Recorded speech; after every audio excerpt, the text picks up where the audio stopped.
नमस्ते मित्रों, मेरे भाइयों कैसे हैं? आई होप आप सब काफ़ी अच्छे होंगे। अब हम लोग आज अध्ययन करेंगे वो टॉपिक्स जो हमारे जीवन से जुड़ी हुई हैं। अच्छा, ये इतना ज़रूरी है क्या? Yes, most important topic. कौन सी टॉपिक है? Now we start reproduction in organisms in one shot, जो आपके बोर्ड एग्जाम्स के नज़र से काफ़ी इम्पॉर्टेंट हो जाता है। रिप्रोडक्शन आखिर होता क्या है? और ये क्यों ज़रूरी है? रिप्रोडक्शन या प्रजनन वो बायोलॉजिकल प्रोसेस है जिसमें पुराने जीवों से नए जीव उत्पन्न होते हैं। ये प्रक्रिया इसलिए ज़रूरी है क्योंकि इसके बिना कोई स्पीशीज लंबे समय तक जीवित नहीं रह सकती। मतलब प्रजनन स्पीसीज को आगे बढ़ाने और नए जनरेशन को बनाने के लिए है। बिल्कुल, इससे कंटिन्यूटी बनी रहती है। जैसे जैसे पुराने जीव बुजुर्ग होते हैं और मरते हैं, नए जीव उनकी जगह लेते हैं। ये साइकिल हमेशा चलता रहता है। जैसे जैसे पुराने जीव एजिंग या मरते हैं, नए जीव उनकी जगह ले लें। अमेजिंग है ना? अब हम लाइफ स्पैन पर फोकस करेंगे तो काफी समझ आएगी। लाइफ स्पैन का इस प्रोसेस में क्या मतलब है? लाइफ स्पैन यानी किसी ऑर्गेनिज्म का जन्म से लेकर नेचुरल डेथ तक का समय। एग्जाम्पल, बटरफ्लाई सिर्फ 1 से 2 हफ्ते, बैनियन ट्री हजारों साल तक जीवित।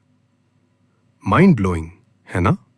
वाओ, नेचर कितनी अमेजिंग प्लानिंग करती है। एग्जैक्टली। अब हम देखेंगे रिप्रोडक्शन के 2 मुख्य प्रकार। अलैंगिक, सिर्फ एक पेरेंट, ऑफस्प्रिंग आइडेंटिकल होते हैं। सेक्सुअल रिप्रोडक्शन, लैंगिक, 2 parent, male plus female gametes का फ्यूजन, ऑफस्प्रिंग में वेरिएशन आता है। ओके, अब आते हैं पहले प्रकार पर, अलैंगिक प्रजनन। इसमें केवल एक पेरेंट होता है और ऑफस्प्रिंग जेनेटिकली आइडेंटिकल होते हैं, जिन्हें क्लोन्स कहते हैं। इसका मतलब कोई वेरिएशन नहीं होता। एग्जैक्टली। और इसी वजह से अलैंगिक प्रजनन तेज होता है, लेकिन कम अनुकूलन। अब इसको विस्तार से पढ़ेंगे। क्या आप मुझे अलैंगिक जनन, असेक्सुअल रिप्रोडक्शन के प्रकार समझा सकते हैं? अलैंगिक जनन के कई प्रकार होते हैं। 1. विभाजन, फिशन। 2. कलिका जनन, बडिंग। 3. पुनर्जनन, रीजेनरेशन। 4. खंडन, फ्रैगमेंटेशन। 5. बीजन, स्पोर्युलेशन। 6. वनस्पतिक प्रसार, वेजिटेटिव प्रोपगेशन। क्या ये विभाजन, फिजन क्या होता है?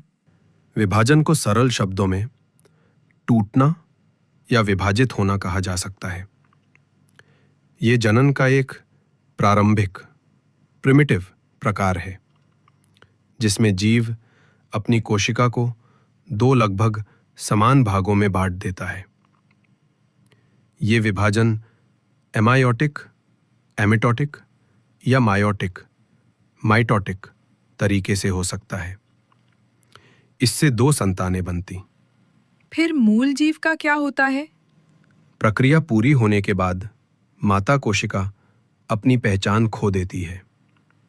क्या विभाजन के भी प्रकार होते हैं? हाँ, विभाजन को 2 आधारों पर बांटा गया है। विभाजन की धुरी, एक्सिस के आधार पर। 1. अनुप्रस्थ विभाजन, ट्रांसवर्स फिशन। 2. अनुदैर्ध्य विभाजन, लॉन्जिट्यूडिनल फिशन। संतानों की संख्या के आधार पर। 1. द्विखंडी विभाजन, बाइनरी फिशन। 2. बहुखंडी विभाजन, मल्टीपल फिशन। द्विखंडी विभाजन, बाइनरी फिशन के बारे में थोड़ा विस्तार से बताएं। बिल्कुल। जब कोई जीव विभाजन के बाद 2 नए जीवों में बदल जाता है, तो उसे द्विखंडी विभाजन कहते हैं। उदाहरण के लिए अमीबा में पहले नाभिक न्यूक्लियस लंबा होता है, फिर एक नाली ग्रूव बनती है, उसके बाद नाभिक और कोशिका द्रव्य साइटोप्लाज्म दोनों विभाजित हो जाते हैं और अंत में दो संतान कोशिकाएं डाटर सेल्स बन जाती हैं। तो अमीबा इसी तरह अलैंगिक रूप से जनन करता है। बिल्कुल सही। ये अलैंगिक जनन का सबसे सरल और प्रभावी तरीका है। टॉपिक अनुप्रस्थ, ट्रांसवर्स एवं अनुदैर्ध्य लॉन्जिट्यूडिनल द्विखंडन, बाइनरी फिक्शन। क्या तुम जानते हो कि एक कोशिकीय जीव किस तरह से प्रजनन करते हैं? हाँ, कुछ हद तक। वे बाइनरी फिशन यानी द्विखंडन से अपना विभाजन करते हैं, है ना? बिल्कुल सही। द्विखंडन का मतलब है कि एक कोशिका दो नई समान कोशिकाओं में बंट जाती है, लेकिन ये दो प्रकार का हो सकता है: अनुप्रस्थ ट्रांसवर्स और अनुदैर्ध्य लॉन्जिट्यूडिनल। अनुप्रस्थ द्विखंडन ट्रांसवर्स बाइनरी फिशन पैरामीशियम में। तो पहले बताओ, अनुप्रस्थ द्विखंडन क्या होता है? इसमें कोशिका का विभाजन शरीर की चौड़ाई ट्रांसवर्स दिशा में होता है। उदाहरण के लिए पैरामीशियम, एक छोटा सा जलीय प्रोटोजोआ। अच्छा, वो कैसे होता है? एक, पहले पैरामीशियम का मैक्रोन्यूक्लियस एमाइटोटिक तरीके से विभाजित होता है। 2, फिर माइक्रोन्यूक्लियस माइटोटिक विभाजन से दो भागों में बंटता है। 3, इसके बाद नया ओरल ग्रूव और कॉन्ट्रैक्टाइल वैक्यूल बनने लगते हैं। 4, आखिर में शरीर बीच से दो भागों में कट जाता है और दो डॉटर पैरामीसिया बन जाती हैं। यानी एक से दो पैरामीशियम तैयार। कमाल है। अब बताओ, अनुदैर्ध्य द्विखंडन कैसे होता है? यह विभाजन लंबाई लॉन्गिट्यूडिनल की दिशा में होता है। इसका उदाहरण है यूग्लिना, जो पौधों और जानवरों दोनों के गुण रखता है। इसमें क्या प्रक्रिया होती है? एक यूग्लिना पहले अपने न्यूक्लियस को दो भागों में बांटता है। 2, फिर शरीर सिर से पूंछ तक लंबाई में विभाजित होता है।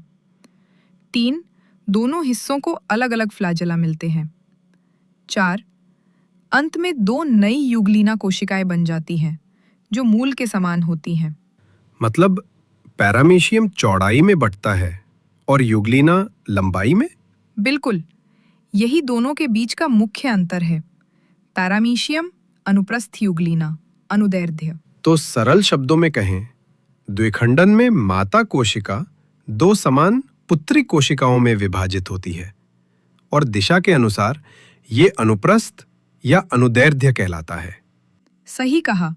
यह एक अलैंगिक प्रजनन, एसेक्सुअल रिप्रोडक्शन का प्रमुख तरीका है, जो सरल जीवों में पाया जाता है। अरे, आज हमारी बायोलॉजी की किताब में मल्टीपल फिक्शन का टॉपिक आया है। समझा तूने क्या होता है ये? हाँ, थोड़ा बहुत समझी हूँ। देख, मल्टीपल फिशन या बहुविभाजन तब होता है जब कोई जीव एक बार में दो से ज्यादा नई कोशिकाएं, डॉटर सेल्स बनाता है। मतलब ये बाइनरी फिजन से अलग है, जहां सिर्फ दो कोशिकाएं बनती हैं, है ना? बिल्कुल। मल्टीपल फिशन में पहले जीव का न्यूक्लियस, केंद्रक, बार बार रेप्लिकेट प्रतिलिपि बनाता है। फिर बाद में साइटोप्लाज्म, कोशिका द्रव्य के विभाजन यानी साइटोकाइनेसिस से ये सारी नई कोशिकाएं अलग हो जाती हैं। ओह, तो पहले केंद्रक कई बार विभाजित होता है और फिर कोशिकाएं बनती हैं। सही कहा। और इस प्रक्रिया में एक प्रोटेक्टिव वॉल यानी सिस्ट संरक्षण आवरण भी बनता है, जो जीव को बचाए रखता है जब तक सारी नई कोशिकाएं तैयार ना हो जाएं। फिर जब परिस्थितियां अनुकूल होती हैं, तो ये डॉटर सेल्स, संतान कोशिकाएं बाहर निकलती हैं, है ना? हाँ, बिल्कुल। और एक मजेदार बात, ये प्रक्रिया प्लास्मोडियम नामक जीव में होती है, जो मलेरिया फैलाने वाला परजीवी है। वाह! तो मल्टीपल फिशन इन प्लाज्मोडियम में एक कोशिका से बहुत सारी नई कोशिकाएं बनती हैं, जो आगे जाकर नए परजीवी बन जाती हैं। बिल्कुल सही। यही कारण है कि इसे मल्टीपल फिशन कहा जाता है, क्योंकि एक बार में मल्टीपल यानी अनेक विभाजन होते हैं। अब हम मुकुलन के बारे में पढ़ेंगे। क्या तुम मुझे बडिंग के बारे में थोड़ा समझा सकते हो? जरूर। बडिंग यानी मुकुलन एक बहुत ही दिलचस्प प्रक्रिया है। इसे अलैंगिक प्रजनन का एक प्रकार माना जाता है। अलैंगिक प्रजनन, ठीक है। और इसमें जीव कैसे बनता है? देखो, मुकुलन में एक खास बात होती है। इसमें किसी एक विशेष जगह पर कोशिका विभाजन के कारण मूल जीव के शरीर पर एक उभार या प्रवर्धन्स बन जाता है। इसी उभार को हम कली बढ़ कहते हैं। ओह, समझा। तो वो कली ही बाद में एक नया जीव बन जाती है। बिल्कुल सही। ये कली धीरे धीरे विकसित होती है और फिर या तो मूल जीव से अलग होकर एक नया स्वतंत्र जीव बन जाती है, या कभी-कभी उससे जुड़ी भी रहती है और कॉलोनी बना लेती है। जैसे ईस्ट और हाइड्रा में ऐसा होता है। मुकुलन के प्रकारों के बारे में भी बताया गया था। ये बहिर्जात या बाह्य मुकुलन क्या होता है? हाँ, मुकुलन दो तरह का होता है। बहिर्जात मुकुलन, जिसे बाह्य मुकुलन भी कहते हैं, वह है जहां कली बड मूल जीव के शरीर के बाहर की ओर विकसित होती है। यानी वो उभार बाहर की तरफ निकला हुआ दिखता है, जैसे हाइड्रा में। एकदम सही। हाइड्रा इसका सबसे अच्छा उदाहरण है। क्योंकि कली बाहर की तरफ बनती है, इसलिए इसे बहिर्जात या बाह्य कहा जाता है। ठीक है, तो फिर दूसरा प्रकार अंतर्जात या आंतरिक मुकुलन क्या होगा? क्या ये पहले वाले का उल्टा है? हाँ, तुम सही समझ रही हो। अंतर्जात मुकुलन, जिसे आंतरिक मुकुलन भी कहते हैं, में कली, या जिसे इस मामले में कभी-कभी मुकुलक भी कहते हैं, वो मूल जीव के शरीर के अंदर की ओर विकसित होती है। शरीर के अंदर? ये तो काफी अलग है। इसका कोई उदाहरण? स्पॉन्जेस में अक्सर ऐसा होता है, खासकर जब वे प्रतिकूल परिस्थितियों में होते हैं। वे अपने शरीर के अंदर मुकुलक बना लेते हैं, जो स्थितियां सामान्य होने पर नए जीव को जन्म देते हैं। चूंकि कली अंदर बनती है, इसलिए इसे अंतर्जात या आंतरिक कहते हैं। वाह, अब मुझे मुकुलन और इसके प्रकार अच्छी तरह से समझ आ गए। खुशी हुई। ये याद रखना कि तथ्य वही है, बस प्रक्रिया अलग-अलग जीवों में अलग-अलग तरह से होती है। अब हम आगे मुकुलन और विखंडन के बारे में पढ़ेंगे। विखंडन, फिजन और मुकुलन, बडिंग के बीच अंतर। आज हम विखंडन और मुकुलन के बीच के मुख्य अंतरों पर बात करते हैं। ये दोनों ही अलैंगिक प्रजनन, एसेक्सुअल रिप्रोडक्शन के तरीके हैं। हाँ, बिल्कुल। मुकुलन में जनक, पेरेंट के शरीर पर कलियां, बड्स या बाहरी अतिवृद्धि, एक्सटर्नल आउटग्रोथ्स बनती हैं, जो विखंडन में बिल्कुल नहीं बनती हैं। विखंडन में जनक सीधे विभाजित होता है। ठीक है। और जब संतान युवा बनती हैं, तो उनके आकार में क्या अंतर होता है? विखंडन में विभाजन के बाद दो युवा जीव बनते हैं, जो लगभग समान आकार के होते हैं, जबकि मुकुलन में केवल एक ही युवा जीव बनता है, जो शुरुआत में अपने जनक से बहुत छोटा होता है। यह महत्वपूर्ण अंतर है। और जनक जीव के पहचान, आइडेंटिटी का क्या होता है?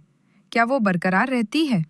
विखंडन में जनक जीव अपनी पहचान खो देता है, क्योंकि वो पूरी तरह से दो नए जीवों में विभाजित हो जाता है। लेकिन मुकुलन में जनक जीव अपनी पहचान बनाए रखता है, क्योंकि वो केवल एक छोटे से हिस्से को अलग करता है। समझ गया। आखिरी अंतर, विभाजन की समरूपता समीकरण के बारे में क्या था? विखंडन में शरीर का विभाजन सममित होता है, यानी वो लगभग दो बराबर हिस्सों में बंटता है। इसके विपरीत मुकुलन में शरीर का विभाजन असम्मित होता है। असम्मितीय होता है क्योंकि कली या अतिवृद्धि किसी भी तरफ बन सकती है और आकार में छोटी होती है। बहुत बढ़िया। इस बातचीत से विखंडन और मुकुलन के बीच के सभी मुख्य अंतर बहुत स्पष्ट हो गए। धन्यवाद। पुनरुत्पादन और प्रजनन, रीजेनरेशन एंड रिप्रोडक्शन। यह भी लिखा है कि पृथ्वी पर सभी प्रजातियां पुनरुत्पादन कर सकती हैं, लेकिन क्या सभी इसे प्रजनन के लिए उपयोग करती हैं? नहीं, ये एक महत्वपूर्ण अंतर है। केवल कुछ ही प्रजातियां इसे अलैंगिक प्रजनन के रूप में उपयोग करती हैं। इसका मतलब है कि वे अपने शरीर के हिस्सों से नए जीव पैदा कर सकती हैं। बिल्कुल। पुनरुत्पादन की क्षमता तो सब में है, लेकिन प्रजनन की विधि के रूप में इसका उपयोग कुछ ही प्रजातियों द्वारा किया जाता है। उच्च पुनरुत्पादन क्षमता वाले जीव। क्या तुम उच्च पुनरुत्पादन क्षमता वाले जीवों के कुछ उदाहरण दे सकते हो? हाँ, जैसे चपटे कृमि। वे अपनी अलैंगिक प्रजनन विधियों के कारण पुनरुत्पादन क्षमताओं के साथ अत्यधिक अनुकूलित हैं। और क्या कशेरुकी भी ये कर सकते हैं? हाँ, कशेरुकियों में पूंछ वाले उभयचर जैसे सैलमेंडर और न्यूट और कुछ छिपकलियां अपने अंगों, पूंछ, जबड़ों, आंखों और कुछ आंतरिक अंगों को फिर से उगाने में अत्यधिक सक्षम होते हैं। जटिल जीवों में पुनरुत्पादन। यह अजीब नहीं है कि सैलमेंडर और छिपकली ऐसा कर सकते हैं, लेकिन हम नहीं। हाँ, ऐसा इसलिए है क्योंकि हम अधिक जटिल बहुकोशिकीय जीव हैं। तो क्या इसका मतलब है कि जटिलता एक सीमा है? हाँ, हम अपनी जटिलता के कारण बीजाणुजनन या बीजाणु निर्माण, स्पोरुलेशन या स्पोर फॉर्मेशन। क्या तुम मुझे समझा सकती हो कि ये बीजाणुजनन या स्पोर फॉर्मेशन क्या होता है, जिसके बारे में स्लाइड पर लिखा है? हाँ, जरूर। देखो, बीजाणुजनन वो प्रक्रिया है जिससे कुछ जीव, खासकर कवक, फंजाई, बीजाणु बनाते हैं। बीजाणु क्या होते हैं? क्या वे बीज जैसे ही होते हैं? नहीं, बिल्कुल बीज जैसे नहीं। बीजाणु, स्पोर्स, एकल कोशिका वाले बहुत छोटे प्रवर्ध होते हैं। उनका मुख्य काम ये है कि वे एक पूरे जीव में विकसित होने में सक्षम होते हैं। एक तरह से ये उनके प्रजनन का एक तरीका है। अच्छा, तो ये कवक को नए जीव बनाने में मदद करते हैं। बिल्कुल सही। यही बीजाणुजनन का मूल कार्य है। बीजाणुओं का प्रकार। बीजाणुओं के प्रकार भी बताए गए हैं, बाह्यजात और अंतर्जात। इसका क्या मतलब है? ये बीजाणु बनने की जगह को बताता है। बीजाणु दो तरह से बन सकते हैं। बाह्यजात, इसका मतलब है कि बीजाणु जीव के शरीर या विशेष संरचना के बाहर बनते हैं। जैसे स्लाइड में बाईं ओर जो संरचनाएं दिखाई गई हैं, एस्परजिलस या पेनिसिलियम जैसी, उनमें बीजाणु बाहर की तरफ बनते हैं। अंतर्जात, इसका मतलब है कि बीजाणु एक विशेष थैली जैसी संरचना, जिसे बीजाणुधानी कहते हैं, उसके अंदर बनते हैं। अच्छा, तो बाह्य यानी बाहर और अंतर यानी अंदर। और क्या दोनों ही तरह के बीजाणु नए जीव को जन्म दे सकते हैं? हाँ, दोनों ही तरह के बीजाणु उपयुक्त परिस्थितियों में एक संपूर्ण जीव में विकसित होने की क्षमता रखते हैं। अंतर सिर्फ उनके निर्माण के स्थान का है। अंतर्जात, बीजाणु निर्माण और फैलाव का चित्रण। इसी तरफ जो चित्र बना है, जिसमें एक डंठल और उसके ऊपर गोल संरचनाएं हैं, वह क्या समझा रहा है? वो चित्र अंतर्जात बीजाणु निर्माण का एक उदाहरण है। नीचे जो धागे जैसी संरचनाएं हैं, उन्हें कवक तंतु या हाइफी कहते हैं, जो कवक का शरीर बनाते हैं। और वो जो डंठल ऊपर जा रहा है, वो डंठल कहलाता है और उसके शीर्ष पर जो गोल फूला हुआ हिस्सा है वो बीजाणुधानी है। इसी बीजाणुधानी के अंदर बीजाणु बनते हैं। फिर ये बीजाणु बाहर कैसे निकलते हैं? जब बीजाणु पूरी तरह से विकसित हो जाते हैं तो बीजाणु केस फट जाता है। इससे बीजाणु हवा में बिखर जाते हैं। हवा उन्हें दूर दूर तक ले जाती है और जहां भी उन्हें अनुकूल जगह मिलती है वे अंकुरित होकर नया कवक बना देते हैं। ये तो कमाल है।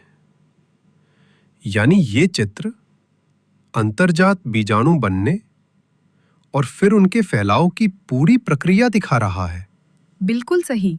ये दिखाता है कि कैसे ये सूक्ष्म प्रवर्धक प्रजनन और अस्तित्व बनाए रखने में मदद करते हैं। आज बायोलॉजी में असेक्सुअल रिप्रोडक्टिव स्ट्रक्चर पढ़ाए गए थे ना? क्या तुमने समझा ये क्या होते हैं? हाँ, ये वे संरचनाएं होती हैं जिनसे जीव बिना नर और मादा के मिलन के यानी बिना लैंगिक प्रजनन के नए जीव बनाते हैं। मतलब एक ही जीव से नया जीव बन सकता है? बिल्कुल। इसके कई प्रकार होते हैं, जैसे ज़ूओस्पोर्स। ये बहुत छोटे गतिशील चलने वाले स्पोर होते हैं। उदाहरण के तौर पर क्लैमिडोमोनास में पाए जाते हैं। और दूसरा प्रकार कौन सा है? दूसरा है कोनिडिया। ये पेनिसिलियम नाम के फफूंद में बनते हैं। इसमें कोनिडिया शाखाओं के सिरे पर बनते हैं और नए जीव बना सकते हैं। अच्छा, और वो बडिंग यानी कली बनना भी तो होता है ना? हाँ, सही कहा। उसे बड कहते हैं। इसमें शरीर पर एक छोटी कली निकलती है जो बाद में अलग होकर नया जीव बन जाती है। इसका उदाहरण है हाइड्रा। बहुत मजेदार। और तीसरा कौन सा है? तीसरा है जेम्यूल्स। ये कुछ स्पंज में पाए जाते हैं। ये कठोर आवरण वाले छोटे ढांचे होते हैं जो प्रतिकूल परिस्थितियों में जीवित रहते हैं और अनुकूल माहौल मिलने पर नया स्पंज बना देते हैं। मतलब ज़ूओस्पोर क्लैमिडोमोनास में, कोनिडिया पेनिसिलियम में, बड हाइड्रा में और जेम्यूल्स स्पंजेस में पाए जाते हैं। यहां तक समझ आ गया हो तो हम आगे वानस्पतिक प्रसार या जनन के बारे में पढ़ेंगे। ये क्या होता है? बहुत अच्छा प्रश्न। वनस्पति जनन, वेजिटेटिव प्रोपगेशन, पौधों में होने वाला अलैंगिक जनन, एसेक्सुअल रिप्रोडक्शन का एक रूप है। यानी इसमें फूल या बीज की जरूरत नहीं होती? बिल्कुल सही। इसमें पौधे के गैर प्रजनन अंग, नॉन रिप्रोडक्टिव पार्ट्स जैसे तना, जड़ या पत्तियां नए पौधे बनाने में मदद करते हैं। तो नए पौधे पुराने पौधों के किसी हिस्से से बनते हैं। हाँ। Types of vegetative propagation. वनस्पति जनन के दो प्रकार होते हैं। एक, प्राकृतिक जनन, नेचुरल प्रोपगेशन। दो, कृत्रिम जनन, आर्टिफिशियल प्रोपगेशन। प्राकृतिक वनस्पतिक प्रजनन, नेचुरल वेजिटेटिव प्रोपगेशन। प्राकृतिक वनस्पतिक प्रजनन क्या होता है? प्राकृतिक वनस्पतिक प्रजनन तब होता है जब पौधे बिना किसी मानव सहायता के अपने आप उगते और विकसित होते हैं। इसमें इंसान की कोई भूमिका नहीं होती? बिल्कुल सही। इसमें पौधे अपनी जड़ों, तनों और पत्तियों की मदद से नए पौधे बनाते हैं। क्या इसके लिए पौधे के अलग-अलग भाग काम करते हैं? हाँ, पौधों के तनों से बनने वाली संरचनाएं जैसे राइजोम, रनर, बल्ब, ट्यूबर और कॉर्म नई पौधे तैयार करने में मदद करती हैं। तो ट्यूबर भी काम आता है। क्या ये जड़ से भी बन सकते हैं? बिल्कुल। कुछ पौधों में ट्यूबर जड़ों से भी फैल सकते हैं। पत्तियों से भी नए पौधे निकलते हैं क्या? हाँ, कुछ पौधों में पत्तियों से छोटे पौधे, जिन्हें प्लांटलेट्स कहते हैं, निकलते हैं और वे नए पौधों में विकसित हो जाते हैं। यानी पौधे अपने ही हिस्सों से नए पौधे बना लेते हैं, बिना बीज के भी। सही कहा। यही प्राकृतिक वनस्पतिक प्रजनन की खूबसूरती है। क्या तुमने कभी कृत्रिम वनस्पति जनन के बारे में सुना है? हाँ, थोड़ा बहुत। लेकिन मुझे पूरी तरह समझ नहीं है। ये होता क्या है?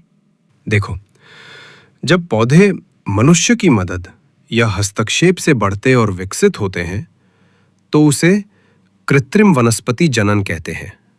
मतलब पौधे खुद तो बढ़ते हैं, लेकिन इंसान उनकी मदद करता है। तो इसमें पौधों की प्राकृतिक प्रक्रिया में इंसान दखल देता है? बिल्कुल। इंसान पौधों की उस क्षमता का फायदा उठाता है जिससे वे वनस्पति रूप से यानी वेजिटेटिवली फैल सकते हैं। यानी इंसान पौधों की उस विशेषता का उपयोग करता है जो उन्हें बिना बीज के भी नया पौधा बनाने में सक्षम बनाती है। सही कहा। और वैसे कृत्रिम वनस्पति जनन के कई तरीके होते हैं, जैसे कलम लगाना, ग्राफ्टिंग और लेयरिंग। इसका मतलब है कि इंसान पौधों की वृद्धि को नियंत्रित और तेज भी कर सकता है। हाँ, और इसी वजह से किसान और माली इसे बहुत इस्तेमाल करते हैं ताकि बेहतर किस्म के पौधे जल्दी उगाए जा सकें। अब इसके कुछ टाइप्स पर एक नज़र दे ही देते हो। एक, कटिंग, कलम लगाना या कटिंग द्वारा पौधा उगाना। कैसे करते हैं ये? इसमें किसी पौधे का हिस्सा, जैसे उसकी टहनी या पत्ता, काटकर मिट्टी में लगा देते हैं। फिर उस कटे हुए हिस्से से नया पौधा बन जाता है। बिल्कुल। जब हम उसे लगाते हैं तो उस हिस्से से अव्यवस्थित जड़ें, एडवेंटिशियस रूट्स, निकल आती है और धीरे धीरे नया पौधा विकसित हो जाता है। इसका उदाहरण है गुलाब का पौधा। 2, ग्राफ्टिंग, कलम विधि या ग्राफ्टिंग। ये ग्राफ्टिंग क्या होती है? ग्राफ्टिंग बहुत रोचक तरीका है। इसमें 2 अलग-अलग पौधों के वाहिकीय ऊतकों, वास्कुलर टिश्यूज को जोड़ दिया जाता है। मतलब 2 पौधे एक साथ जुड़ जाते हैं। हाँ, बिल्कुल। इसमें एक पौधे का टुकड़ा, जिसे सायोन कहते हैं, दूसरे पौधे के तने, स्टॉक से जोड़ देते हैं, जो जमीन में जड़ा रहता है। तो नया पौधा दोनों के गुण लेकर बढ़ता है। हाँ, यही तो इसकी खासियत है। 3, लेयरिंग विधि या परत द्वारा पौधा उगाना। इसमें क्या करते हैं? इसमें पौधे की शाखा या तना इस तरह झुका देते हैं कि वो जमीन को छूने लगे। फिर जो हिस्सा मिट्टी को छूता है उसे मिट्टी से ढक देते हैं। कुछ समय बाद वहीं से जड़ें निकल आती हैं और जब वो मजबूत हो जाता है तो उसे मूल पौधे से काटकर अलग कर लेते हैं। तो इससे भी नया पौधा तैयार हो जाता है। बिल्कुल। उम्मीद है आपको आज का टॉपिक आपको पसंद आया होगा और कुछ नया सीखने को मिला होगा। कंटेंट अच्छा लगा हो तो लाइक करना मत भूलिए। और हाँ, अपने सवाल या सुझाव कमेंट सेक्शन में ज़रूर लिखिए, क्योंकि आपके कमेंट्स ही हमारे नेक्स्ट एजुकेशनल टॉपिक्स का इंस्पिरेशन बनते हैं। और हाँ, एक सबसे ज़रूरी बात, सब्सक्राइब करना ना भूले चैनल को और बेल आइकन प्रेस करें ताकि आपको मिलते रहें नए एजुकेशनल अपडेट्स सबसे पहले। मिलते हैं नेक्स्ट वीडियो में एक नए टॉपिक और नए एक्साइटमेंट के साथ। Till then, stay tuned and keep supporting.